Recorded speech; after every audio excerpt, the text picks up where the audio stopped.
அம்பலத்தாடுவான் மலர் சிலம்படி வாழ்த்தி வணங்குவான். தில்லைவாழ் அந்தனரை முதலாக சீர்படைத்த தொல்லையரான் திருத்தொண்ட தொகையார் பதம்போற்றி ஒல்லையவர் புராணகதை உலகறிய விரித்துரைத்த செல்வமதி குன்றத்தூர் சேக்கிழார் அடிபோற்றி இந்த அரிய வாய்ப்பை நமக்கு தந்த எல்லாம் வல்ல மாரியம்மன் திருவடிகளை வணங்கி திருக்கோயில் பரம்பரை அலங்காவலர் ஐயா அவர்களுக்கும் செயலர் அவர்களுக்கும் ஆன்மீக பெருமை தலைவர் நல்லாசிரியர் இங்கே வருகிறது நம்மோடு அமர்ந்திருக்கின்ற திருமதி கலாவதி சிவசிம்ம அம்மா அவர்களுக்கும் திருக்கோயில் சிவாச்சாரியார்களுக்கும் அலுவலர்களுக்கும் மாணவர்களுக்கும் வணக்கம் சொல்லி வகுப்பை தொடங்கலாம். தெய்வச் சேக்கிழார் அருளிய பெரிய புராணத்தில் 76வது மந்திரத்தை பார்த்து கொண்டிருந்தோம். அரசுகள் கடன்கள் ஆற்றி முகுதி கொண்டு அறங்கள் பேணி பரவரும் கடவுள் போற்றி புறவரும் விருந்தும் பண்பில் விரவிய கிளையும் தாங்கி விளங்கிய குடிகள் ஓங்கி வரையுறை மாடம் நீடி மலர்ந்துட வீதிகளா பதிகள் எங்கும். அந்த ஒரு மந்திரத்தை ஒரு மாதத்துக்கு பேசலாம். போன வாரம் ஃபுல்லாக அதிலே தான் போகணும். எவ்வளவு பெரிய அழகாக, அதாவது ஒரு சமுதாயத்தினுடைய கட்டமைப்பு முழுவதும் இந்த 4 வரிக்குள்ள ஒரு குடிமகன் தன்னுடைய வருவாயில் 1/6 பங்கு அரசாங்கத்துக்கு கொடுக்கணும் சொல்கிறார். மீதி இருக்கிறதுல அறங்கள் பேணணுங்கிறார். அறம் செய்கிறது வேற, பேண்டுறது. அறம் செய்கிறதுனா நம்மளால் முடிஞ்சதை கொடுக்கறது. அறத்தை பேண்டுறதுங்கிறது அறத்தை காப்பாற்றுறது. ஒரு இடத்துல அன்னதானம் நடக்குது, ஏதோ ஒரு நாளைக்கு காசு கொடுக்கறது அறம் செய்கிறது. டெய்லி நாமளே முன்னால் நின்று அன்னதானத்தை நடக்கிறது அறத்தை பேண்டுறது. பேணி பரவரும் கடவுள் போற்றி, அதாவது பரவுதல்னா துதித்தல், துதிப்பதற்குரிய கடவுளை போற்றி. அதைத்தான் நம்ம ஒரு திருக்குறள் சொன்னோம். சிறப்போடு பூசனை செல்லாது வானம் வரக்கு மேல் வானோர்க்கும் ஈண்டு திருவள்ளுவர் சொல்கிற. மழை பெய்யலைன்னா நித்திய கர்மாவும் நித்திய நைநித்திய கர்மங்கள் இல்லைன்னு உரை எழுதுகிறார் பரிமேலழகர். நித்திய கர்மம் என்பது நாள்தோறும் நடக்கின்ற வழிபாடு, நைநித்திய கர்மம் என்பது சிறப்பு வழிபாடு. நமக்கு புரிகிற மாதிரி சொன்னால் மாரியம்மன் திருவிழாங்கிறது நைநித்தியம், நித்தியம் என்பது டெய்லி நடக்கிற பூஜை. நித்தியத்துக்கும் நைநித்தியத்துக்கும் என்ன வேறுபாடுன்னா, நம்ம பிரம்மாண்டமாக செய்ய ஆசைப்படுவோம், டெய்லி செய்ய முடியுமா? அந்த டன் கணக்கு. இப்போ திருப்பதி வெங்கடாச்சலபதிக்கு அந்த 10 நாள் உற்சவத்தில் இத்தனை டன்னில் மலருங்கிறாங்க. டெய்லி டன்னுக்கு எங்கே போகிறது? டல்லாகிடுவோம்.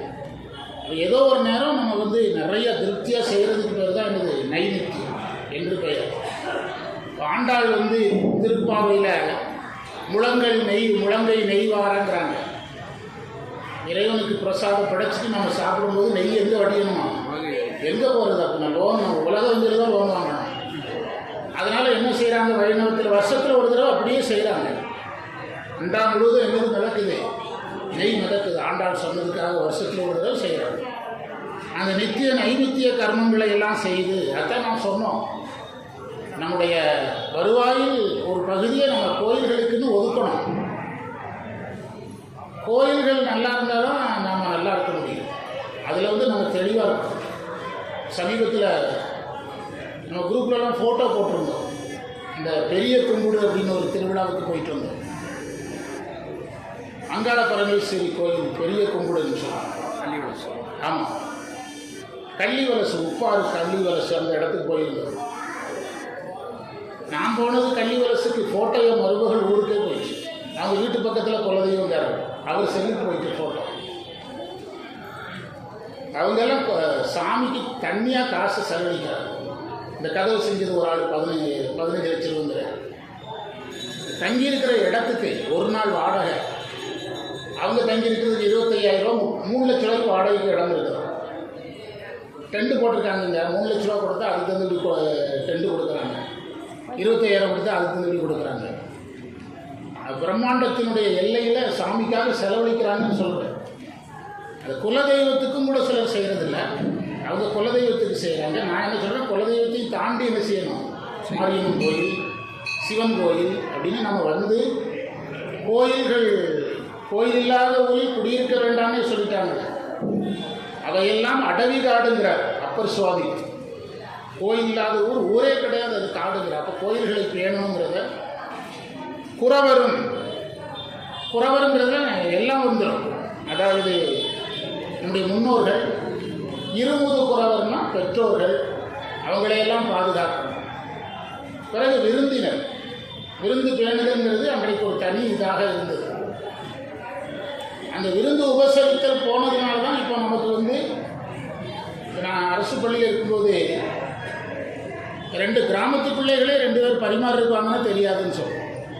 எத்தனை 17 வயசில் பரிமாற தெரியல, ஒரு டீ வைக்க தெரியல, காப்பி வைக்க தெரியல. ஏன்னா எதே போச்சு, விருந்தே போச்சு.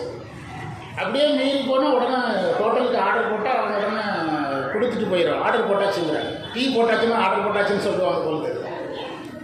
விருந்து உபசரித்தல், பண்பின் விரவிய கிளை உறவினர்களை பாதுகாத்தல். இந்த ஒரு மந்திரம் தமிழர்களால் பின்பற்றப்பட்டால் நம்முடைய இலங்கை எல்லாத்தையும் அடைஞ்சிடலாம். தமிழர்கள் எதையெல்லாம் இழந்தமோ அது எல்லாத்தையும் செய்யலாம். இந்த ஒரு மந்திரத்தில் கொண்டு வர கிளைன்னா உறவினர்களை எல்லாம் பேணணும்.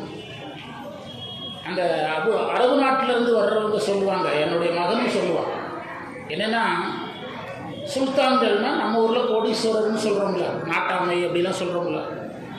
ஒரு சுல்தான் ஒரு ஏரியாவில் இருந்தாங்கன்னா அங்கே இருக்கிற எல்லாரையும் பார்த்துக்குவார். அவரை சுற்றி 100 குடும்பம் இருந்தால் 100 குடும்பத்துக்கான கல்வி, சாப்பாடு, மருத்துவ செலவு எல்லாம் யார் செலவு? அப்படி அவங்க அதை பாதுகாக்கிறாங்கன்னு என்னுடைய மகனும் சொல்லுவான். மேலை நாட்டில் நம்ம இதில் அது குறைவால் இருக்குது. இதில் இருக்கலை, யாரோ ஒரு சிலர் இருக்கலாம், ஆனால் குறைவால் இருக்குது. கிளை தாண்டுதல்னா உறவினர்கள் நல்லா இருக்கணும்னு நினைக்கணும். அப்போதையர்கள் வீட்டுக்கு திருநாவுக்கரசர் வர்றதுக்குள்ளேயே போன வாரம் சொன்னோம், உறவினர்களையெல்லாம் கூப்பிட்டுட்டார். இந்த மாதிரி பெரியவர் வர்றாரு வாங்க அப்படின்னு. நம்ம வரம் கொடுப்பாருன்னா கதவே பூட்டிட்டுல, கதவை பூட்டிட்டு தானே காலில் விடுவோம். ஆமாம், ஆனால் அவர் அப்படி கூப்பிட்றாரு. அதே மாதிரி திருநாவுக்கரசரும் அவருடைய தமக்கையாரும் பெற்றோரை இழந்து சோகமாக இருக்கும்போது கூட யார் இருந்ததா சொல்கிறாரு சேர்க்கிறார், உறவினர்கள் இருந்தாங்கன்னு சொல்கிறார். இன்றைக்கு எது குறைஞ்சிட்டு? உறவினர்கள் குறைஞ்சிட்டு. யாரோ ஒருத்தர் வயசான ஒரு பெரியவர் இறந்துட்டாரு, உங்கள் இஷ்டத்துக்கு 99 வயசே வச்சுருங்க, இறந்துடுறாரு. ஒரு 2-3 நாள் கழிச்சு போனால் அங்கே யாருமே கிடையாது. அந்த வீடு சம்மந்தப்பட்ட யாரோ 2 பேர் இருக்காங்க. அந்த காலத்திலலாம் பார்த்தீங்கன்னா ஒரு கேங்கே இருப்பாங்க. இவங்க ஊரில் அந்த மாதிரி ஒரு சம்பவத்துக்கு நாங்கள் போயிருந்தோம். அங்கெல்லாம் நாள் கணக்கில் ஆட்கள் இருக்கிறாங்க. ஹோட்டல் பில் 2 லட்சம் 3 லட்சம் அந்த ஒரு வாரத்துக்கு. பில்லாவது விடுங்க, சொந்தக்காரங்களாவது கூட இருக்கிறாங்கல்ல. நான் சின்ன பையனில் எனக்கு பார்த்ததெல்லாம் ஞாபகம் வர்றதை சொல்கிறேன். இன்றைக்கி அதெல்லாம் என்ன செஞ்சுட்டு போயிட்டு அந்த கட்டமைப்பு, அந்த இன்ஃப்ராஸ்ட்ரக்சருங்கிறாங்க, ஃபேமிலி இன்ஃப்ராஸ்ட்ரக்சரே போச்சு. அதைத்தான் கிளையும் தாங்கினார். இந்த மைக்கை நான் அப்படி என் கையில் வச்சுட்டோன்னா அதுக்கு தாங்குதல்னு, தாங்கிறது வேறு, பயன்படுத்துறது வேறு. இப்போ சொந்தக்காரங்களாம் நம்ம பயன்படுத்துகிறோம், என்ன செய்கிறது இல்லை, தாங்கிறது. விளங்கிய குடிகள் ஓங்கி, அது போல தான் 1ஆம் நம்பர் வீடு, 2ஆம் நம்பர் வீடு, 3ஆம் நம்பர் வீடு, எல்லா வீடும் நல்லா இருக்குது. அப்போ ஊர் நல்லா இருக்குது. அதான் குடிகள் ஓங்கினா. தனி மனிதன் நல்லா இருந்தால் தான் வீடுகள் நல்லாயிருக்கும், வீடுகள் நல்லா இருந்தால் தெரு நல்லாயிருக்கும், ஊர் நல்லாயிருக்கும். குடிங்கிறது அந்த ஒரு கூட்டம், குடியிருப்போர், குடியிருக்கிறவங்க குடி, அவ்வளோதான். அந்த குடியிருப்புகள் நல்லாயிருக்கும். குடிகள் ஓங்கி வரையுற மாடம் நீடி. அதாவது அவங்க நல்லா இருந்ததுக்கு என்ன அடையாளங்கிறாரு. ஒரு ஊருக்கு போகிறோம், நிறைய குடிசையாக இருந்தால், நீங்கள் சோழநாடு சொல்கிறோம், நாங்கள் சோழநாடு சோறு உடைக்குங்கிறோம். எங்கே திரும்பினாலும் வயல், நம்ம யாத்திரை போகும்போது பார்க்குறோம். ஆனால் குடிசைகள் தானே இருக்குது. அது ஏன்? அதை நம்ம யோசிக்கிறது இல்லை. அதை நான் விசாரித்த ஒருத்தட்ட, அவர் சொல்கிறாரு, இந்த நிலத்துக்கு சொந்தக்காரங்கள்லாம் வெளியே மாடி வீடு கட்டியே இந்த இந்த இடத்துல 50 கிலோமீட்டருக்கு வெளியே இருக்காங்க. இங்கே இருக்கிறதெல்லாம் யார்? தொழிலாளிகள். ஒன்லி அவன் வேலையை செஞ்சுட்டு சம்பளம் வாங்கிட்டு போட்டோம். முதலாளிகள் இருக்கிற ஊரே ஒரு தடவை போய் பார்த்தேன். முதலாளிகள் தனியாக குடியிருக்கிறாங்க, நல்ல மாட மாளிகையோடு இருக்கிறாங்க. யாரும் நல்லா இருக்கணும், தொழிலாளியும் நல்லா இருக்கணும். தொழிலாளியும் நல்லா இருக்கணும். தொழிலாளி யாராகவும் இருந்துடக்கூடாது, தொழிலாளியாகவே இருந்தது. நான் அடிக்கடி சொல்லுவேன், உழைச்சா முன்னேறலாம் அப்படிங்கிறது பொய், உண்மை கிடையாது. உழைத்தால் முன்னேறலாம் என்பது உலகத்தின் மிகப்பெரிய பொய். மூட்டை தூக்குறாரு, உழைக்கிறாரு, என்னைக்கு முன்னேறினார்? நான் கோபர்லிங்க ஸ்கூலுக்கு வேலைக்கு போகிற வருஷம் அந்த டவுன் பஸ் ஒருத்தர் இறங்குவார். இந்த தென்னை மரத்து பாடையில் நார் செய்வாங்க. தென்னை மரத்து பாளைய ஊரை போட்டு நார் எடுப்பாங்க. குடிசை கட்டுற வேலைக்கு போவார், கூரை கட்டுற வேலை. ரிட்டையர்ட் ஆக வரைக்கும் அதே மாதிரி தான் இறங்கினார், அதே மாதிரி தான் ஏறினார். உழைத்தால் முன்னேறலாம் என்பது உலகத்தில் மிகப்பெரிய பொய். சிந்தித்து முன்னேறணும், அதுதான். எப்படி முன்னேறணும்? சிந்தித்து முன்னேறும். அதனால தான் பட்டுக்கோட்டை சொன்னார், அதாவது தேனாறு பாயுது, இதே பெரிய புராணம் தான். செங்கதீரும் சாயுது, ஆனாலும் மக்கள் வயிறு காயுது, அதிசயம்தான் இது அப்படின்னாரு. தேனாறு பாயுது, செங்கதிரும் சாயுது, ஆனாலும் மக்கள் வயிறு காயுது, அதிசயம்தான் இது அப்படின்னாரு. என்ன காரணம்னா, அந்த பொருள் எல்லாருக்குமா போய் என்ன செய்யலை, சேரலை. எல்லாருக்குமா அந்த பொருள் போய் சேரலை. இன்னைக்கு நீங்கள் இந்தியா முழுவதும் சில தொழிலதிபர் பார்த்தீங்கன்னா, அவனுடைய லாபத்தில் ஒரு பங்கை தொழிலாளிக்கு கொடுத்து அவனையும் முதலாளி ஆகிறான். அடிக்கடி நம்ம கேள்விப்படுறோம், அவர் வீட்டு திருமணத்தில் 600 பேருக்கு கார் வாங்கி கொடுத்தாரு. நிறைய செய்தி டிவியில் வருது. வடநாட்டில் அவர் கம்பெனியில் வேலை பார்க்குற 600 பேருக்கு கார், ஆளுக்கு ஒவ்வொருத்தருக்கும் 15 லட்ச ரூபா கார், 600 பேருக்கு அப்படி கொடுக்குறவங்க தொழிலதிபர்கள் இருக்கிறாங்க. அப்படி அந்த பொருள் பரவலாகணும். அப்போ தான் மாடங்கள், அந்த நம்ம இப்போ சோழ நாட்டில் நீங்கள் வயல்வெளிகளில் போகும்போது கிராமங்கள் எல்லாம் எதில் தான் இருக்குது? குடிசையில் தான் இருக்குது. அதாவது அதிலே பட்டுக்கோட்டை வந்து இந்த விவசாயத்தை பற்றி பாடுவார். சும்மா கிடந்த நிலத்தை கொத்தி சோம்பல் இல்லாமல் உழவு வர்றதுனால சொல்கிறேன். சோம்பல் இல்லாமல் ஏர் நடத்தி, கம்மாக்கரையை ஒசத்தி கட்டி, கரும்பு கொல்லையில் வாய்க்கால் வெட்டி, சம்பா பயிரை பிடுங்கி நட்டு, தகுந்த முறையில் தண்ணியை விட்டு, நெல் விளைஞ்சிருக்கு, வரப்பு உள்ள மறைஞ்சிருக்குன்னு ஒரு விவசாயி வந்து கூலி தொழிலாளி, முதலாளி இல்லை, யார் தொழிலாளி. அவர் வரப்பில் நெல் விளைஞ்சி கிடைக்கிது, அதை பார்த்து சந்தோஷத்தில் அப்படி பரவசப்படுறார் அந்த விவசாயி. நெல் நட்டவனுக்கு தான் அந்த நெல் விட. எங்கள் அப்பா சொல்லுவார், எங்கள் திருநெல்வேலியில் அந்த தாமிரபரணி பாசனம் அல்லாத நெற்பயிர்கள் எல்லாம் லாஸ் தான் வரும். ஏன்னா கிணற்று பாசனம். அப்போ கரண்டு பில் உண்டு. கரண்டு பில் இல்லைங்கிறது பின்னால் தான் வந்தது. எங்கள் அப்பா சொல்லுவார், நான் எதுக்கு நெல் பயிரிடுறேன்னா தோட்டமே அப்போ தான் அழகாக இருக்கும்.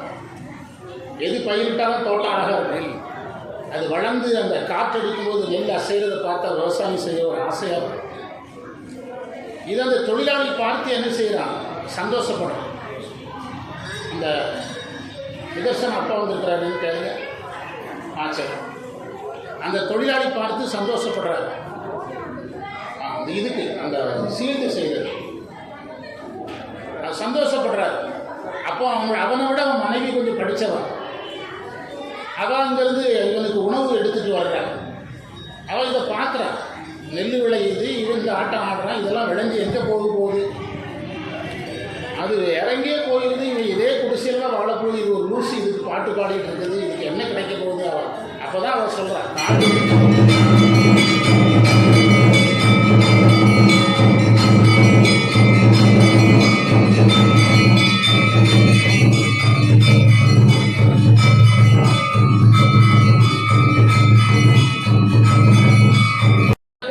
சினிமா பாட்டு பிற்கால இலக்கியம்னு பேர்.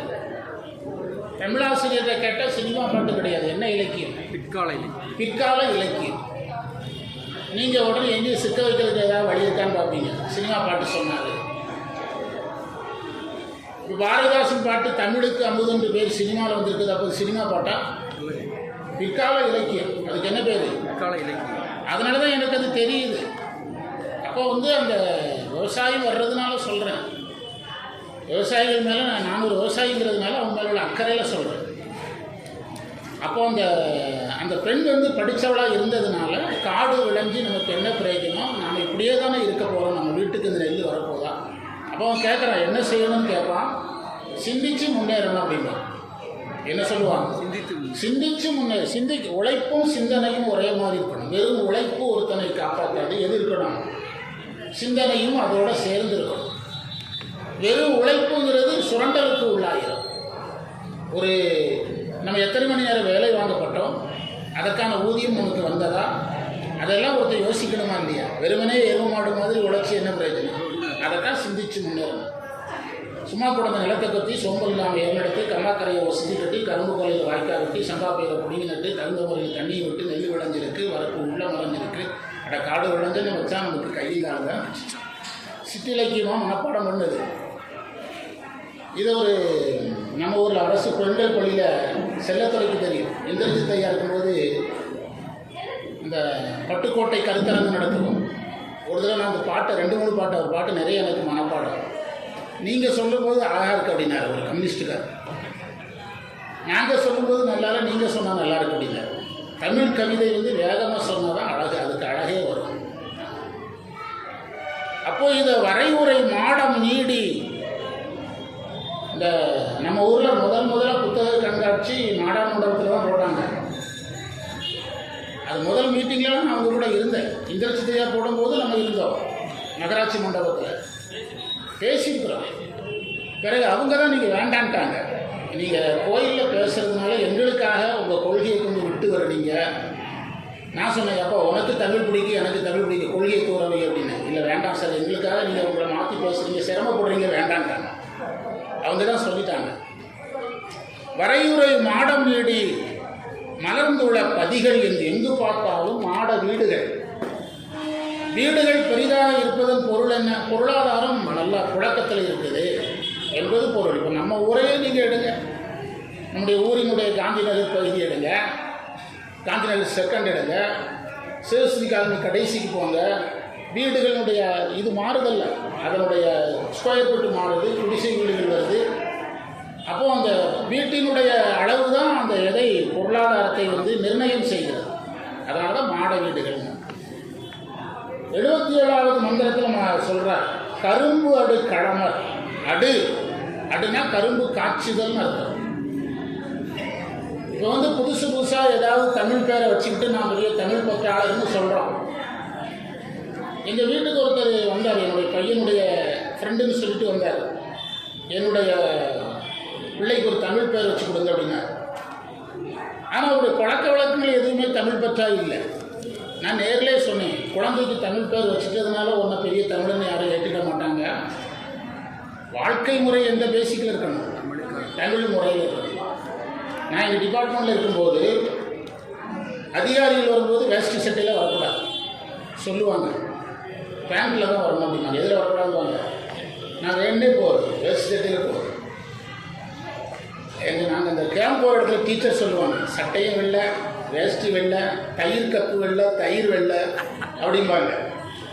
மனசு வெள்ளையாக இருக்கிற மாதிரி பார்த்துக்கிங்க அப்படிம்பாங்க. எதுக்கு சொல்கிறேன்னா, ஆனால் உண்மை என்னென்னா அந்த டிபார்ட்மெண்ட் அதிகாரிகள் நம்மகிட்ட பாசமாக பேசுவாங்க.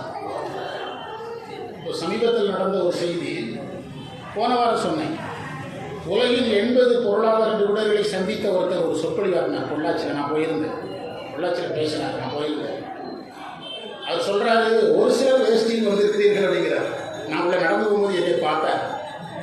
பெரும்பாலும் எல்லாரும் இதில் தான் இருக்கிறாங்க, பேண்ட் சட்டையில். எங்கள் டிபார்ட்மெண்ட்டில் முக்கிய நிகழ்ச்சினா நான் வேணும்னே வேஷ்டி சட்டையில் போவேன், எதை விடாமல். தமிழில் பேர் வச்சுட்டதுனால தமிழ் பற்றாளர் ஆகிட முடியாது. இப்போ நான் பேசும்போது ஆங்கில வார்த்தைகள் வருது, வராமல் பேசிட்டா பெரிய தமிழ் பற்றாளர்னா. தமிழ் பற்றுங்கிறது தமிழுக்காக வாழணும், அதான் தமிழ் பற்று. இப்போ எதுக்கு சொன்னேன்னா, பேக்கரிக்கு தமிழில் அடுமனைன்னு வைப்பாங்க. சேக்கிழார் சொல்கிறார் அடு, பாருங்க அடு அப்படிங்கிறார். பேக்கரிக்கு தமிழ் பேர் என்னது? அடுமனை. நீ சொல்கிறாரு, சேக்கிழார் சொல்கிறாரு, கரும்பு காய்ச்சிற அடுப்புக்கு அடுமனைங்கிறார். கரும்பு காய்ச்சிற அந்த அடுப்புக்கு என்ன பேர் சொல்கிறாரு? கரும்பு அடு களமர். களமர்னா அந்த கரும்பு காய்ச்சிற தொழிலாளிகள், உழவர்களில் ஒரு பகுதி. எல்லா உழவர்களும் கரும்பு காய்ச்சறதுக்கு போக மாட்டாங்க. நீங்கள் குறிப்பிட்ட சீசனில் பார்த்தீங்கன்னா, அந்த கரும்பு காய்ச்சற சீசனில் ஒரு பெரிய மினி லாரியை எடுத்துக்கிட்டு அது மேலே அந்த கரும்பு காய்ச்சல் அண்டாவை கவச்சி போட்டு ஒரு டீம் அங்கேயும் சுற்றிக்கிட்டே இருக்கும். ஒவ்வொரு பண்ணையிலையாக போய் காய்ச்சிட்டு சில மாதங்களில் சில லட்சங்களை சம்பாதிச்சுட்டு தெற்க பெரும்பாலும் எங்கள் ஊரில் மதுரை பக்கத்து தான் வருவாங்க. அது ரொம்ப கஷ்டமான தொழில், அங்கேருந்து வருவாங்க. கரும்பு அடு களமர் ஆலை. ஆலைனா கரும்பு ஆலை. கமல் நரும் புகை. அந்த கரும்பு காய்ச்சிற புகையில் ஒரு வாசம் வரும். நீங்கள் கரும்பு காய்ச்சிற விஷயத்தில் ஒன்றும் செய்ய வேண்டாம், டவுன் பஸ் ஏறி குமரலிங்கம் வழியாக போனீங்கன்னா போதும். குமரலிங்கம் வழியாக நீங்கள் பழனி போனால் போதும், எந்த வாசம் கேட்கலாம். கரும்பு வாசம் நிறையவே வரும், பள்ளிக்கூடத்துக்கெல்லாம் நிறைய வரும். ஆமாம், அது காய்க்கிற இடம் கிரஷர், கரும்பு கிரஷர். ஆமாம், ஆற்ற இடம், கரும்பு ஆற்ற இடம். கமல் நெரும் புகையோ அந்த வாசத்தோடு வரும். மாதர் சுரும்பு எழ அகிலால், அதாவது பெண்கள் என்ன செய்கிறாங்கன்னா அந்த கூந்தலில் மலர் வச்சுருக்கிறாங்க, அப்போ அகில் கட்டையில் புகை போடுறாங்க.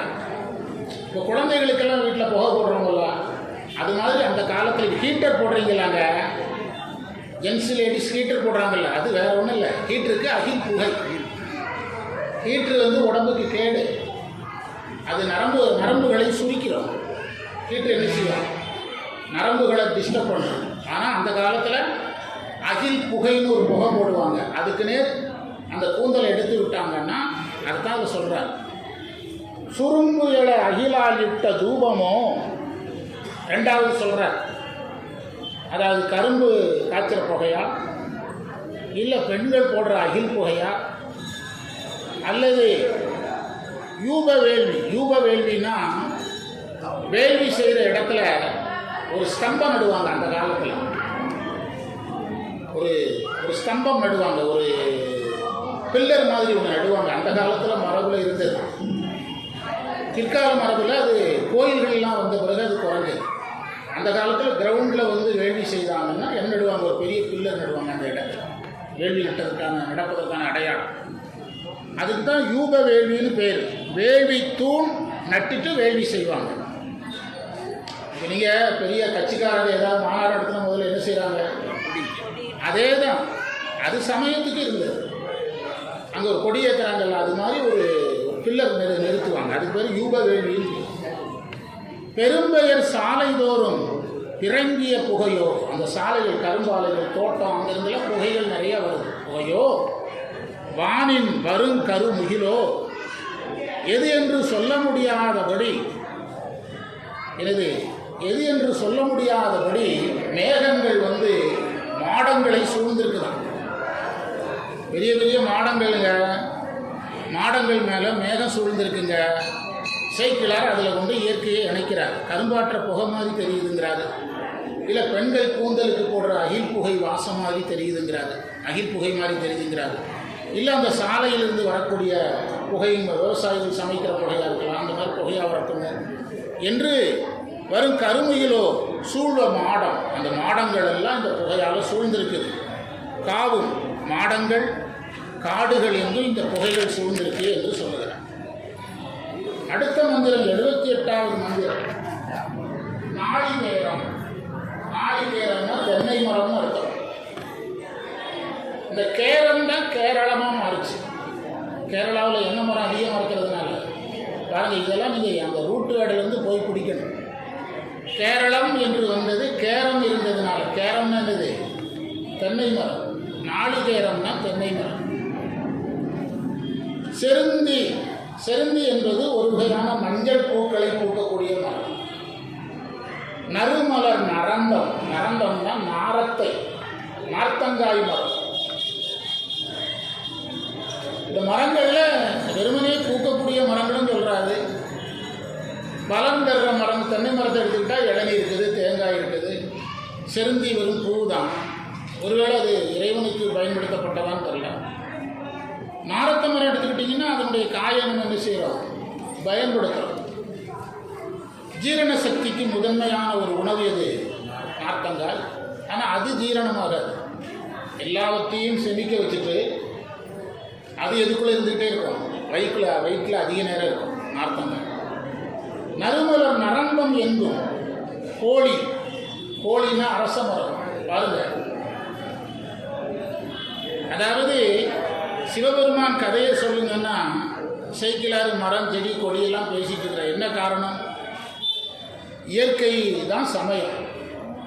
முதல்ல இயற்கை நன்றாக இருக்கணும், இயற்கை நல்லா இருக்குது அப்படின்னா தான் அது சைவ சமயத்துக்கே சிறப்பு. சமணர்கள் வந்து நீர்வளம் இல்லாத இடத்துல தான் இருப்பாங்க. சமணர்கள் பௌத்தர்கள் அவங்களுக்கு எது தேவையில்லை, பல் விளக்குறது இல்லை, சமணர்கள் பல் விளக்க மாட்டாங்க. ஏன்னா கிருமிகள் இறந்துருமா. ஆமாம், அவங்க சொல்கிறாங்க பல் விளக்க மாட்டாங்க, குளிக்க மாட்டாங்க. அதனால் அவர்கள் எண்ணெய் இல்லாத இடத்துல தான் இருந்தாங்க. ஆமாம், நீங்கள் மதுரையை சுற்றி மலைகளில் அவங்க இருந்த எந்த இடத்துலையும் தண்ணி கிடையாது. ஆமாம், ஐவர் மலையில் போனீங்கன்னா, ஆமாம், இப்படி இடங்கள்லாம் நீங்கள் பார்த்தீங்கன்னா அவங்க வந்து தண்ணீர் இருக்கிற இடத்துல இருக்க மாட்டாங்க. முக்கிய காரணம், தண்ணீர் இருந்தால் சுகம் வந்துடும். அவங்களுக்கு எதுக்கு அனுமதி கிடையாது, சுகத்துக்கு அனுமதி கிடையாது. சுகம் நம்முடைய தவத்தை பாதிக்கும்னு அவங்க நினைச்சாங்க. உண்மையாக தவம் செய்கிறவங்க எந்த சுகமும் பாதிக்காது. நீ உண்மையாக தவம் செய்தால். பண்டார சாத்திரத்தில் ஒரு கேள்வி இருக்குது, சமீபத்தில் நம்ம டிஸ்கஸ் பண்ணோம். தியானம் செய்பவன் கண்ணை மூடணுமா வேண்டாம், இதுதான் வாதம் பண்டார சாத்திரத்தில். பண்டார சாத்திரத்தில் பொதுவாக தியானம் பண்ணும்போது என்ன செய்ய சொல்கிறாங்க, கண்ணை மூட சொல்கிறாங்க. அதில் ஒரு கண்ணை மூடணும்னா நமக்கு ஒரு உலகம் தெரியாது, ஒரு ஃபீலிங்காக இருக்கும். அதுக்கு இங்கிலீஷில் பேர் டெம்பரவரி ப்ளஷர். ப்ளஷர்னால் சுகம். டெம்பரவரி ப்ளஷர்னா என்ன இருக்கும், தற்காலிக சுகம். 6 to 7 தியானம். அது வரைக்கும் எவனையும் தொந்தரவு பண்ணாமலாவது இருக்கிறாங்களா, புரியுதா? இரவு சாயங்காலம் 6 to 7 தியானம். அப்படியே உட்காந்து வெளியே பார்க்காமலாவது இருக்கிறாங்களா? சைவம் சொல்லுது, நீ தியானம் பண்ணும்போது கண்ணை மூடுறியாங்கிறது தேவையே இல்லை. கடவுள் உன் கண்ணுக்கு அடங்குகின்றவரா அடங்காதவரா? அடங்காத. உன் கண்ணுக்கு அடங்காத கடவுளை நீ கண்ணை மூடி தியானம் பண்ணானா, கண்ணை மூடாமல் தியானம் பண்ணாங்க. அளவற்ற பரம்பொருளுக்கும் உன் கண்ணுக்கு என்ன சம்பந்தம்? தியானம் என்பது நினைத்த, நின்றும் இருந்தும் கிடந்தும் நடந்தும் நினைப்பது உன்னை, அவ்வளவுதான். சைவம் வந்து தியானத்தை ரொம்ப சிம்பிள் பண்ணிட்டு, தேடி கண்டு கொண்டேன். கண்டியா? அதான் கேள்வி. சாமியையே பார்க்காம தியானம் பண்ணி என்ன பண்ண போகிறோம்? அப்போ அது தியானம் வேண்டாமான்னு கேட்கக்கூடாது. இது போன்ற தியானங்கள் அங்கே கொண்டு விடும். ஆரம்பத்தில் கண்ணை மூடி தான் ஆகணும். ஆரம்பத்தில் கண்ணை மூடி தான் ஆகணும். நம்ம ஒரு சின்ன குழந்தையா இருக்க ஒரு சூடான காப்பி குடிச்சா கூட கண்ணை மூடிட்டே பயந்துட்டு குடிப்போம். உண்டா இல்லையா? ஆரம்பத்தில் வேணும். ஆனால் நீ கடவுளை பார்த்துட்டான்னா இதெல்லாம் விதியே கிடையாது. தேடி கண்டு கொண்டேன் திருமாலோடு நான்முகனும் தேடி தேடனா தேவனை என் உள்ளே தேடி கண்டு கொண்டேன். ஓடி ஓடி ஓடி ஓடி உட்கலந்த ஜோதியை நாடி நாடி நாடி நாடி நாட்களும் கடந்து போய் வாடி வாடி வாடி வாடி மாண்டு போன மாந்தர்கள் கோடி கோடி கோடி கோடி எண்ணிறந்த கோடி. ஒரு முக்கியமான இடத்துக்கு நம்ம போயிருந்தோம். ஒரு சின்ன பையன் இந்த பாட்டை பாடினா உடனடியாக நிறுத்த சொல்லி அங்கேருந்து இன்ஸ்ட்ரக்ஷன் வந்துச்சு. அந்த பாட்டுக்கெல்லாம் அனுமதி கிடையாதுங்க. இதையே நம்ம ஏற்றுக்கிறது கிடையாது. ஏன்னா அதில் சித்தாந்தத்தில் நிறையா கோயிலாவது எதடா, குளங்களாவது எதடா, அதெல்லாம் எதற்கு மாறு. சைவத்தில் படிகளை இகழ்வதில்லை, படிகளும் வேணும். படிகளை இகழவும் சரி. எனக்கு சைக்கிள் வேண்டாங்கிறதுக்காக யாருக்கும் சைக்கிள் வேண்டாம். எனக்கு சைக்கிள் ஓட்ட முடியல, அதுக்காக நான் சைக்கிள் வேண்டாம்னு சொல்லக்கூடாது. என்னால் தரையில் உட்கார முடியாது சார், எனவே தியானத்துக்கு கட்டாயம் சேர வேண்டும்னு சொல்லக்கூடாது. என்னால் தரையில் உட்கார முடியலன்னு சொல்லு. இப்படி தான் புரிஞ்சுக்கணும் உலகத்தில். என்ன சொல்கிறீங்க? அதனால் தியானங்கிறது கண்ணை மூடுறதும் கிடையாது, கண்ணை திறக்கிறதும் கிடையாது. அது எங்கே நடக்கிறது? அது ஒரு அக வழிபாடு. சேக்கிழார் வந்து இவ்வளவு மரங்கள் பேரை சொல்கிறாரு. எவ்வளவு பெரிய ஆச்சரியம். சிவனை தானே பேச வந்தார். அப்போ என்ன அர்த்தம்னா, நம்ம சொன்ன செய்தி அதுதான். நம்முடைய சமயமே இயற்கை சார்ந்தது. இந்த அரச மரம் தான் அதுக்கு சாட்சி. எவ்வளவு பெரிய ஆலயத்துக்கு இயற்கை சாட்சி என்னது? அரச மரம். அதாவது அரச மரத்துக்கு தண்ணி ஊற்றுறது நல்லது அப்படின்னா நம்மால் ஊற்ற மாட்டோம். அதை நான் எங்கள் வீட்டிலே தென்னை மரத்துக்கு ஊற்றிக்கிறேன். அரச மரத்துக்கு தண்ணி ஊற்றினா, அரச மரத்துக்கு கீழே பிள்ளையாரை வச்சுட்டு பிள்ளையாருக்கு ஊற்றினா தண்ணி எது பிடிச்சிக்கிடும்? அரச மரம் பிடிச்சிக்கிடும். இதுதான் டெக்னிக் நம்முடைய முன்னோர்கள் கண்டுபிடித்தது. அதில் பக்தியும் இருக்குது, பக்தியின் உண்மையும் இருக்குது, இயற்கையின் உண்மையும் இருக்குது. பக்தியின் உண்மையும் இருக்குது, இயற்கையினுடைய உண்மையும் இருக்குது. இப்படி தான் நம்ம பெரியவங்க வந்து இப்போ சேவல் அப்படின்னா நம்ம முருக பக்தர்களுக்கு அது மேலே ஒரு மதிப்பு வருது. இயற்கையை வந்து கருடாழ்வார் யானையை நேசிக்கிறோம், சேவலை நேசிக்கணும், கோழியை நேசிக்கணும், மரங்களை நேசிக்கணும். சமயம் எங்கே தொடங்குது? இயற்கையிலிருந்து தான் சமயம் வருது. இயற்கையிலிருந்து தான் சமயம் வருது. இயற்கையை நீங்கள் புறக்கணிச்சுட்டு சமயமே நினைச்ச முடியாது, பண்ண முடியாது, பண்ணவும் முடியாது, பண்ணவும் கூடாது. அதைத்தான் இந்த மந்திரத்தில் சொல்லியிருக்கிற இந்த மந்திரம் இதற்கு அடுத்த மந்திரத்தில் 3, 4, 5, 6, 7, 8, 9, 10, 11, 14 தாவரங்களுடைய பெயர் சொல்கிறார். இன்றைக்கு ஒரு அக்ரிகல்ச்சர் ஆஃபீஸரை இந்தந்த பேர் இந்த மரத்தை குறிக்குதுன்னு சொல்ல வச்சுட்டீங்கன்னா மகிழ்ச்சி. சொல்ல முடியாதுன்னு நான் சொல்ல வரல, ஆனால் சொல்கிறது கஷ்டம். சொன்னாருன்னா சந்தோஷம். புரியுதா? இப்போ நீங்கள் கார்னல்னு சொல்கிறோம், செங்கல்னு சொல்கிறோம். இப்போ அக்ரிகல்ச்சரில் செம்மை நெல்னு வருது. பெரிய புராணத்தில் செந்நெல்னு வரும், அக்ரிகல்ச்சரில் எப்படி வருது? செம்மை நெல் அப்படின்னு வருது. புரியுதா? இப்போ அதான் பார்க்க போகிறோம். நாளிகேரம், தென்னை மரத்தை நாளிகேரம்னு சொல்கிறோம் நாங்கள் இல்லையா? எவ்வளோ பெரிய சைக்கிளாக கண்டுபிடிச்சிருக்கிறாங்க. செருந்தி, மஞ்சள் நிறத்தில் பூக்கின்ற மரம். நறுமலர் நரந்தம் எங்கும். கோழின நிறுத்தம். அரச மரம். திருமலர் தவம் செஞ்சதே எந்த மரத்துக்கு கீழே தான்? படல் அரசு. நல்லா படரக்கூடிய அரசம். படர்தல்னா விரிந்து வரக்கூடிய அரசம். கோழி. அடுத்தது சாலம்னா கடம்ப மரம். சாலம் என்ற சொல்லுக்கு கடம்ப மரம் இருக்கும். அடுத்து மாலம்னு ஒரு வார்த்தை இருக்கும். இப்போ நான் கேட்ட கேள்வி, உங்கள் குடும்பத்தில் யாராவது அக்ரிகல்ச்சர் சம்மந்தப்பட்டவங்க இருந்தால் கேளுங்க. அவர் சொல்லிட்டாருன்னா ஒரு பெரிய புராண புக்கு கொடுத்துடலாம் அவருக்கு. புரியுதா? மாலம்னா அதுக்கு உரை சொல்கிறாங்க. இலை மிக பச்சையாக இருக்கிற ஒரு மரம். குளிர்மலர் புறாமலர்னு ஒரு மரம் இருக்கு. புறாமலர் எங்கும். தாழ் இரும் போந்துனா பனைமரம். பனைமரத்துக்கு பேர் போந்து. அதாவது தாழ்னா இரும்னா பெரிய, தாழ்னா அடிப்பகுதி பெரிதாக இருக்கக்கூடியன்னு அர்த்தம். எவ்வளோ அழகான தமிழ் பாருங்க. தாழ் இரும் போந்து, அடிப்பகுதி பெரிதாக இருக்கக்கூடிய பனைமரம் போந்து. சந்துனா சந்தன மரம். சந்தன மரம். தன்மலர் நாகம்னா குங்கும மரம். அப்போ அந்த காலத்தில் தமிழ்நாட்டில் என்ன மரம் இருந்திருக்குது? இப்போ குங்கும மரம்ன்றதுலாம் நம்ம பார்த்த மாதிரி தெரியல. குங்குமப்பூ எங்கேருந்து வர வேண்டியிருக்குது? காஷ்மீர்லேருந்து தான் வர வேண்டியிருக்குது. அப்படின்னா அன்றைக்கு இயற்கை சூழல் வேறு மாதிரி இருந்திருக்குது. நாகம், குங்கும மரம், நீர்நிலை வஞ்சி மரம், காஞ்சி மரம், நிறைமலர் கோங்க மரம். அதாவது அக்ரிகல்ச்சர் ஃபாரஸ்ட் ஆஃபீஸில் எழுதி போட வேண்டிய முதல் செய்யுள் எது? இந்த செய்யுள் தான். நான் இப்போ தான் நேற்று முந்தனாலே யோசித்தேன். அங்கே திருவாரூரில் ஒரு மண்டபத்தில் நமக்கு உணவு கொடுத்தாங்கல்ல, இலவசமாக கொடுத்தாங்க. திருவாரூரில் அந்த மண்டபத்தில் அங்கே எழுதி போடலாம். மண்ணினில் பிறந்தார் பெருமையும் மதிசூடு மன்னலார் அடியார்தனை அமுது செய்கித்தல் கண்ணினால் அவன் விழா பொலிவு கண்டு ஆறுதல் உண்மையாமையில் உலகமும் வருகையும் உரைத்தார். எழுதி போடுறாங்க. அந்த மாதிரி இந்த மந்திரம் அதே மாதிரி இதை எங்கே எழுதி போடலாம்? ஃபாரஸ்ட் ஆஃபீஸில் எழுதி போடலாம். ஆமாம், அங்கே இருக்குது, அங்கே எழுதி போடலாம். சோறுலையாவது எழுதி போட்டு பெரிய புராணம் போட்டால் இப்போல்லாம் தேடுறாங்க. நல்லா எதையாவது ஒன்று சொல்லிட்டா தேடுறாங்க. நல்லா எது நெட்டில் போயாவது தேடுறாங்க. புரியுதா? காட்டில் போய் தேடுறாங்க இல்லையோ, நெட்லையாவது தேடுறாங்க.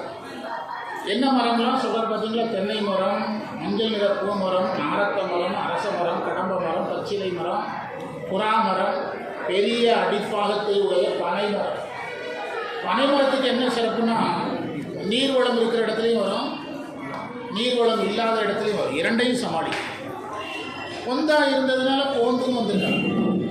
பனை மரத்தில் பட்டுச்சுன்னா அதனுடைய உள்பகுதி இதாகி யானையுடைய துதிக்கை மாதிரி ஆகிடும். பொந்து மாதிரி இருக்கிறது போந்து. பனைமரமே தலைமரமாக இருக்கிற தலம் இருக்குது. எந்த ஊர்? திருப்பனந்தாள்.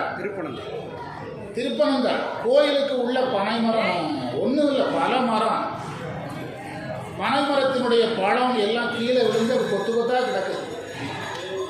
திருப்பனந்தாள் கோயிலுக்கு உள்ள பனைமரத்துக்கு தனிச்சிறப்பு. அது எல்லா சூழலுக்கும் வரும், ஒரே மாதிரி தான் பலன் கொடுக்கும். தண்ணி இருந்தாலும் அதே பலன் கொடுக்கும், தண்ணி இல்லைனாலும் அதே பலன் கொடுக்கும். தென்னை மரத்தை எடுத்திங்கன்னா தண்ணி குறைஞ்சதுன்னா பலன் குறையும். சில தாவரங்கள் தண்ணி கூடிச்சுதுன்னா பலன் குறைஞ்சிடும். அதுக்கு அந்த லிமிட்டடு தண்ணி தான் கொடுக்கணும், அதுக்கு மேலே கொடுத்தா பலன் குறைஞ்சிடும். நீங்கள் மக்காச்சோளமே நீங்கள் கூட ஒரு 2 பாசனம் விட்டு பாருங்கள், ஒன்று தான் வேணும். அதுக்கு 5 பாசனம் தான் மக்காச்சோளத்துக்கு. ஆமாம், அதுக்கு மேலே பாசனம் வந்ததுன்னா அது நீர்த்தாவரம் ஆகிடும். அது நீர்த்தாவரம் கிடையாது, மானாவாரி தாவரம். ஆமாம், அதனால் அதுதான் அதில் இருக்கிற. நீங்கள் எல்லா பயிருக்கும் ஒரே மாதிரி தண்ணி விட முடியாது. நீங்கள் நிறைய நீர்வளம் இருக்கக்கூடிய சோழநாடு, தூத்துக்குடி பக்கத்தில் வாய்க்கால் பாசனம் இருக்கக்கூடிய இடத்துக்குலாம் போனீங்கன்னா வாழை மரம் மேட்டில் இருக்கும், தண்ணி பள்ளத்தில் இருக்கும். சென்டரில் ஒரு பெரிய வரப்பு கட்டுவாங்க, அதுதான் வாழை மரம் இருக்கும். தண்ணி எங்கே இருக்கும்? பள்ளத்தில் இருக்கும். அந்த 2 ஒரே இடத்துலன்னா வாழை அழுகிடும். ஆனால் அதே தண்ணியை எது சமாளிக்குது? வாழையோட சின்ன பயிர் நெல் சமாளிக்குது. இதுதான் இறைவனுடைய படைப்பில் இருக்கிற அதிசயம். அதில் பனை மரம், அதே மாதிரி சந்தன மரம், குங்கும மரம், வஞ்சி மரம், காஞ்சி மரம், கோங்கு மரம், இது எல்லா மரங்களையும் சொல்கிறேன். இப்போது சமீபத்தில் எந்த மாநிலம் தெரில, வட இந்தியாவில் ஒரு குறிப்பிட்ட மரத்தை வெட்டுறதுக்கு ரூல்ஸ் போட்டதுக்காக லட்சக்கணக்கான மக்கள் அதை வெட்டக்கூடாதுன்னு ஊர்வலம் வந்தது காட்டினாங்க வட இந்தியா. அதே மாதிரி இந்த மரத்தை வெட்ட சொன்னாங்க ஒரு மாநிலத்தில். எந்த மரத்தை? இந்த சீமக்கருவேல மரம். இருக்கிற எல்லா மரத்தையும் சேர்த்து வெட்டிட்டு போயிட்டாங்க. அது ஒரு இடத்துல நடக்குது. நாங்கள் பள்ளிக்கூடத்தில் நான் டீச்சராக இருக்கும்போது ஒரு ஆதிவாசி எழுதின ஒரு கடிதம், அதாவது கார்ப்பரேட் கம்பெனியை உண்டு பண்ணுறதுக்காக ஆயிரக்கணக்கான ஏக்கரை அழிக்கிறாங்க. ஆதிவாசிகள் அந்த மரத்தை கட்டி பிடிச்சிக்கிட்டு அது வெட்ட விடாமல் தடுக்கிறாங்க. அப்போ ஒரு ஆதிவாசி, படிக்காத ஆதிவாசி ஒருத்தர் மூலமாக எழுதின கடிதம் பாடமாக, அந்த கடிதம் ஐநா சபை வரைக்கும் போய் அந்த கார்ப்பரேட் கம்பெனியை நிறுத்தினாங்க. ஒரே ஒரு லேடியினுடைய போராட்டம். இந்த ஃபாரஸ்ட்டை வெட்டுறதை என்ன செய்தாங்க? நிறுத்தினாங்க. முதல்ல எங்களை வெட்டுங்க, அதுக்கு ஒரு மரத்தை வெட்டுங்க அப்படின்னு. இந்து தர்மப்படி ஒரு பட்ட மரத்தை வெட்டுறதாக இருந்தால் கூட ஒரு பச்சை மரத்தை நட்டுட்டு தான் என்ன செய்யணும்? வெட்டணும், இந்து தர்மப்படி. ஆனால் இன்றைக்கி நாம் அது எல்லாமே மாறி போச்சு. சாலை ஓரங்களில் மரங்கள் நிறையா வச்சுருந்தோம். இப்போ ரோடு நமக்கு தேவை, மரத்தை வெட்டணும். ஆமாம், மரத்தை அனுசரித்து மனிதன் வாழ்ந்தான். இப்போ மனிதன் வசதிக்காக எது உயிர் கொடுக்க வேண்டி இருக்குது? மரங்களை எல்லாம் வெட்டி சாய்க்கிறோம். இன்றைக்கி ரோடு அகலப்படுத்தினா முதல் வேலை இதுதான், மரங்களை வெட்டி தூக்கி. வைரமுத்து எழுதினார், மரம்தான் மரம்தான் எல்லாம் மரம்தான், மரம்தான் மரம்தான் மனிதன் மரம்தான் அப்படின்னார். எல்லாம் மரம். இதுக்கு மரம் வேணும், கட்டிலுக்கு மரம் வேணும், தொட்டிலுக்கு மரம் வேணும், எல்லாம் மரம்தான் மரம்தான் எல்லாம் மரம்தான், மரம்தான் மரம்தான் மனிதன் மரம்தான் அப்படின்னு எழுதினார் வைரமுத்து. அப்போது இன்னொரு கவிஞர் சொன்னார், நான் நிறைய பறவைகளை வளர்த்தேன், அவைகள் வளர்ந்தவுடன் என்னை விட்டு சென்று விட்டது. நிறைய மரங்களை வளர்த்தேன், அவைகளெல்லாம் திரும்ப வந்து விட்டதுன்னு எழுதினார். புரியுதா? அவைகளெல்லாம் என்ன செய்து விட்டது? வந்து விட்டதுன்னு. மரங்கிறது நம்ம நீங்கள் சாதாரணமாக நினைச்சிடாதீங்க எதை மரத்தை. அதாவது ஒரு உலக அதிசயம் ஒரு குறிப்பிட்ட காட்டில் ஒரு குறிப்பிட்ட மரம் அழிஞ்சிருக்கு. அந்த மரம் அழிஞ்சதுன்னு ஆராய்ச்சி பண்ணால் அந்த மரத்தின் அழிவுக்கும் அங்கே ஒரு பறவை அழிஞ்சதுக்கும் சம்மந்தம் இருக்குது. அந்த பறவை அழிஞ்சதுனால தான் அந்த மரமே அழிஞ்சிருக்கு. அந்த பறவை அழிஞ்சதுக்கும் மரத்துக்கு என்ன சம்மந்தம் பார்த்தா, உங்களுக்கு தெரிஞ்ச ஒரு உதாரணம் சொல்கிறேன், நீங்கள் விவசாயியாக இருந்தால் தான் புரியும். சீமக்கருவேல மரத்தில் மஞ்சள் கலரில் ஒரு காய் வரும், பச்சை காய் எதாவது மாறும், மஞ்சள். அதை ஆடு சாப்பிடும். கிராமங்களில் அதை ஆட்டுக்கு பறித்து கொத்து கொத்தாக பறித்து கூடையை வச்சு கொடுப்பாங்க. அதை ஆடு சாப்பிட்ட பிறகு அதனுடைய புழுக்கையில் பார்த்தீங்கன்னா ஒரு புழுக்கைக்கு ஒரு விதை இருக்கும். ஒரு புழுக்கைக்கு கரெக்டாக ஒரு விதை இருக்கும். அந்த புழுக்கை தான் அதுக்கு எப்போவே உரம். நீங்கள் விதை போடும்போதே உரம் போடுறீங்கல்ல, அந்த புழுக்கையின் பாதுகாப்பில் தான் எதே முளைக்கும், அந்த விதையை முளைக்கும்.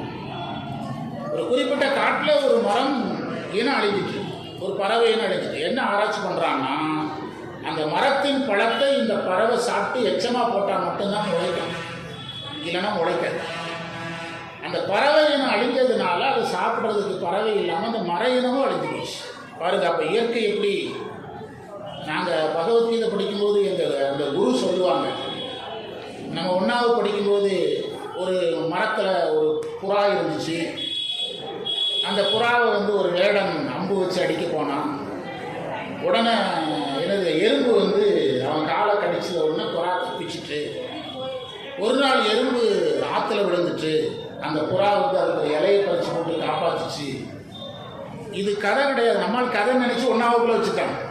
இது வேதம், இது நம்முடைய வேதத்தில் இருக்கிற செய்திங்க. வேதத்தில் இருக்கிற என்ன செய்தினா, இயற்கையோடு ஒத்து போனால் இயற்கை ஒன்னோடு ஒத்து போகும், இதுதான் செய்தி. இயற்கையோடு நீங்கள் சமரசம் செய்தீங்கன்னா இயற்கை உங்களோட சமரசம் செய்யும். இயற்கையை நீங்கள் எதிர்த்தீங்கன்னா அது உங்களை எதிர்க்கும். சுனாமிக்கு என்ன பண்ண போகிறீங்க? நீங்கள் மழை வரும் தானே சொல்கிறீங்க, மழையை தடுக்க முடியுதா உங்களால்? மழை வருது, அதுக்கான தற்காப்புகளை பண்ணுங்கன்னு தான் சொல்ல முடியாது தவிர மழையை 10 சென்டிமீட்டர் மழையை 5 சென்டிமீட்டர் குறைச்சிருவீங்களா? ஒன்றும் பண்ண முடியல. அப்போ இயற்கை நம்மளை அடிக்கும்போது நம்ம ஒன்றுமே இந்த நோய் கொரோனா நோயில் அந்த பீரியட் இறைவனாக திட்டமிட்டு கொண்டு வந்தது. ஆறு கடல் எல்லாம் சுத்தமாகி விலங்குகள் எல்லாம் பஸ் ஸ்டாண்டுகளில் சுற்றி, நம்ம யாரும் போகலை. விலங்குகள், பறவைகள், கரடி, சிங்கம் எல்லாம் பஸ் ஸ்டாண்டுகளில் சுற்ற ஆரம்பிச்சிச்சு. அதுதான் ஒரிஜினல் நேச்சர். அந்த நேச்சரை இறைவன் கொண்டு வர்றதுக்கு தான் இதையே கொண்டு வந்தது. அதான் வைரமுத்து சொன்னார், பிரபஞ்சத்திற்கு கடைசியாக வந்தவன் மனிதன், பிரபஞ்சத்திற்கு அதிகமான தீமைகளை செய்தவன் மனிதன் அப்படின்னா அதைத்தான் சேக்கிழார் அப்படி சொல்கிறாருன்னா ஒரு செய்தி மறந்துடாதீங்க. அதாவது நிறைய காலம், நிறைய மரங்கள் அக்ரிகல்ச்சரில் எங்கே இருக்குதுன்னு தெரியல. கடைசியாக நம்ம கோயில்களில் இருக்கிற தலைமரத்தை ஆராய்ச்சி பண்ணி தான் அதனுடைய இனத்தை கண்டுபிடிச்சிருக்காங்க. சில கோயிலில் இந்த மரத்துக்கு 2000 வருஷம் ஆகுது. நீங்கள் காஞ்சிபுரத்தில் 1000 வருஷம் வரைக்கும் இருந்திருக்குது அந்த மாமரம். யுகம் யுகமாக மரங்கள் இருந்திருக்குதுங்க. அந்த மரங்களை ஆராய்ச்சி பண்ணி தான் இந்த மர இனத்தையே கண்டுபிடிச்சிருக்கிறாங்க. வேளாண் துறையில், ஃபாரஸ்ட் துறையில் நிறைய மர இனங்கள் எங்கே இருக்கிற மரத்தை வச்சு தான் கண்டுபிடிச்சிருக்காங்க. கோயில்களில் இருக்கிற தலைமரங்களை வச்சு தான் கண்டுபிடிச்சிருக்காங்க. ஆனால் சேக்கிழார் இதை சொல்கிறதுனால என்னமோ அவருக்கு இதை சொல்லணும்னு தோணிச்சு அவருக்கு அப்படின்னு நினச்சிடாதீங்க. அவர் மிகப்பெரிய நோக்கத்தில் சொல்லிட்டு இருக்கிறாங்க. நம்ம இதோட சேர்ந்து வாழணும், இயற்கையோடு சேர்ந்து வாழணும். நான் அடிக்கடி ஒரு செய்தியை நான் சொல்லுவேன். வரதராசனார் சொன்னது, நாட்டில் வாழ்வதை விட காட்டில் வாழ்வது மிக எளிது. வரதராசனார் சொன்னது, நாட்டில் வாழ்வதை விட காட்டில் வாழ்வது மிக எளிதுனார். அவர்கிட்ட கேட்டாங்க, அது எப்படி எளிதாகும்? அங்கே என்ன கேஸ் சிலிண்டர் கிடைக்குதா, கேஸ் அடுப்பு கிடைக்குதா, அங்கே என்ன தூங்குறதுக்கெல்லாம் ஜன்னல் கதவுலாம் இருக்குதா? அப்போ வரதராசர் சொன்னார், காடுகளில் நாம் செல்லும்போது யானையாகவே வரும், நரி எப்படி வரும்? நரியாகவே வரும், சிங்கமாகவே வரும், புலியாக வரும். ஆனால் நாட்டுக்குள்ள மனிதன் பல்வேறு விலங்காக இருக்கிறான். எவனுக்குள் நரி இருக்கிறது, எவனுக்குள் சிங்கம் இருக்குன்னு என்ன செய்ய முடியல. அதனால் அது ஈஸிங்கிறார். சரி, இது ஒரு புது செய்தி அல்ல. வள்ளலார் திருவொற்றியூரில் வள்ளலார் போகிறாரு. அந்த ஊரில் 10 வருஷமாக ஒரு முனிவர் உட்கார்ந்துருக்கிறாரு. நடந்த வரலாறு திருவொற்றியூர். யார் போனாலும் அவங்களுடைய கேரக்டர் அவருக்கு உடனே ஸ்கேன் ஆகிடும். அந்த முனிவருக்கு அவங்களுடைய குணங்களை ஸ்கேன் பண்ணிடுவார். உடனே எருமை போகுதும்பார். அப்படின்னா அவங்களுடைய எருமை கேரக்டர்னு ஒருத்தர் அவரை திருப்பி கேட்க மாட்டாங்க, சாபம் போட்டுருவாருன்னு பயந்து. யாராவது வஞ்சகம் பண்ணுறவங்க போனால் நிறைய போகுது அப்படிம்பார். எல்லோரும் பயந்து கையெழுத்து போயிடுவாங்க. இப்படி பல வருஷமாக சொல்லியிருக்கிறார். 10 வருஷமாக ஒரு மனுஷனை பார்க்கல. ஒரு மனுஷனை பார்க்க தான் வந்திருக்காரு. வள்ளலார் போகும்போது இதோ ஒரு உத்தம மனிதன் போகிறான்னு இருக்கிறார். அடுத்த நிமிஷம் அவர் அங்கே இல்லை. வள்ளலார் போயிருக்கிறாரு. இவர் அந்த இடத்த காலி பண்ணி கிளம்பிட்டார். ஊருக்குள்ள ஒரு மனுஷனை பார்க்கறது எத்தனை வருஷம் இருக்கு? 10 வருஷத்துக்கு மேலே ஆயிருக்கு. நீங்கள் மனுஷன்னா வள்ளுவர் சொல்கிறார், மாக்கள்ங்கிறாரு. மனித பண்பு இல்லைன்னா அவன் யாருங்கிறாரு? மாக்கள்னு சொல்கிறார். மனிதனுக்குரிய உருவம் இருக்கிறதுனால மனுஷன் சொல்கிறாரு. அவன் யாருங்கிறாரு? மாக்கள்ங்கிறார். இந்த செய்தியை நான் எனக்குள்ளே வச்சுக்கிட்டே இருந்தேன். உங்கள்கிட்ட பலமுறை சொல்லிட்டேன், மறந்துருப்பீங்க, அதனால் ஞாபகப்படுத்துகிறேன். ஒரு இஸ்லாமிய பெண்மணி ஒரு டிவியில் கொடுத்த பேட்டி, சில சமூக காரணங்களுக்காக அவங்க சமூகத்தை சேர்ந்தவங்களே எங்களை ஊரை விட்டு காலி பண்ணி விட்டுட்டாங்க. எனக்கு 2-3 பெண் குழந்தைகள், பாதுகாப்பு இல்லாமல் ஒரு ஃபாரஸ்ட்டுக்குள்ளே போனேன். ஃபாரஸ்ட் ஆஃபீஸர் அவங்க எங்கே வேணாலும் கண்டிப்பாக ஏதாவது ஹெல்ப்னா கேளுங்க, எங்களை ஒன்றும் சொல்லலை. அப்போ நாங்கள் என்ன செய்தோம்னா, மரத்து மேலேயே அங்கே இருக்கிற ஆதிவாசிகள் ஹெல்ப்போட பரம் மாதிரி அமைச்சு அங்கேயே இருந்து என் பிள்ளைகளையெல்லாம் வளர்த்து ஒவ்வொருத்தரையாக திருமணம் செய்து சிட்டிக்குள்ளே அனுப்பிட்ட, வேறு வேறு ஊருக்கு அனுப்பிட்ட, நான் மட்டும்தான் அங்கே இருக்கிறேன். அப்படி சொல்லிட்டு அந்த அம்மா சொல்லுது, நாட்டில் வாழ்வதை விட காட்டில் வாழ்வது எளிது, அதிலும் மனிதர்களோடு வாழ்வதை விட விலங்குகளோடு வாழ்வது எளிது. அதுக்கு அது சொல்லுது, குரங்கு திடீர்னு வந்து அந்த பழங்களை போட்டு போயிடுமா, திடீர்னு வந்து வருமா, துருதுன்னு மேலே வந்து பழம் விடுமா, எது போட்டு போகுமா, குரங்கு ஆள் இருக்குன்னு தெரிஞ்சால் போட்டு போயிடும். பாம்பு வருதுங்கிறதுக்கு ஒரு பறவை தனியாக இருக்குமா, சிக்னல் கொடுக்குமா, பாம்பு வருதுங்கிறது அட்வான்ஸாக சிக்னல் கொடுத்துருக்கோம். நீங்கள் இயற்கையை வந்து சாதாரணமாக நினச்சி தான் நம்ம இன்னைக்கு பிரபஞ்சம் முழுவதும் வேதனைப்படுறதே எதனால தான், இயற்கையை நாம் மதிக்காமல் போனது தான். அதுக்கு தான் சைக்கிளார் வந்து இவ்வளவு மரம் நம்ம ஊரில் நின்றதாக கற்பனை. நான் ஒரு சின்ன உதாரணம் சொல்லட்டா உங்களுக்கு எனக்கு புரிகிற மாதிரி. இந்த பார்க் ஸ்கூல் பக்கத்தில் ஒரு பார்க் இருக்குதுல்ல டீச்சர், அந்த இதுக்கு ஏற்றால சந்தைக்கு இந்த பக்கத்தில் ஒரு பார்க் இருக்குதுல்ல, அதில் இருக்கிற மரங்கள் சுமார் எத்தனை அடி உயரம் இருக்குது? நம்ம ஊர் முழுவதும் அப்படி இருக்க வேண்டிய ஊர் இது. நம்ம ஊரே இப்படி இருக்க வேண்டியது. நம்ம என்ன செஞ்சுருக்கணும், அந்த மாதிரி மரங்களுக்கு ஒரு 30% இடத்த கொடுத்துட்டு நம்ம 70% பிடிச்சிருக்கணும். நாம் என்ன பண்ணிவிட்டோம், நீங்கள் சென்னைக்காரங்க ஏன் நல்லா இருக்கிறேன்னா அவன் மரத்தை வெட்டுறது இல்லைங்க. சென்னை முழுவதும் சென்னையில் வந்து தெருவுக்கு தெரு பெரிய பெரிய மரங்கள் கம்பீரமாக இருக்குது. சென்னையில் மரத்தை வெட்டுறதே கிடையாது, குடியிருப்புகளில் எதை வெட்டுறதில்லை. இதே உடுமலைப்பேட்டை வந்து 40% மரத்தோடையும் 60% வீடோடையும் இருந்தால் கற்பனை பண்ணி பார்த்தீங்கன்னா எப்படி இருக்கும், ஊட்டியில் இருக்கிற மாதிரி இருக்குது. இது பேரே என்ன ஊர் தான், ஊட்டி தானே, புரியுதா? ஊட்டி வரிக்கி தான் கிடைக்கும், வேற என்ன கிடைக்குதுங்க? ஆமாம், உடுமலைப்பேட்டை ஸ்பெஷல் என்னென்னா பொறிங்கிறீங்க, புரியுதா? அதனால் நிறைமலர் கோங்கம் எங்கும்னு சொன்னார். நாம் இப்போ ஒரு மணி என்ன 7:50 35 இப்போ திருவாசனம் பார்க்கணும். ஒரு திருவாசனம் போனவரை பார்க்கல. நாங்கள் உதித்தாசனுக்கு ஒரு வேலை இருக்குது, அந்த வேலையாக ரெண்டாவது சொல்கிறேன். ஆமாம் ஆமாம், அந்த உதித்தாசனுக்கு ஒரு வேலை இருக்குது, அந்த வேலை எதுன்னு ரெண்டாவது சொல்கிறாங்க. முடிச்ச போய் சொல்கிறேன், நான் மைக் கொடுத்தேன், அதுக்கு நான் பாடத்துக்கு வரேன்.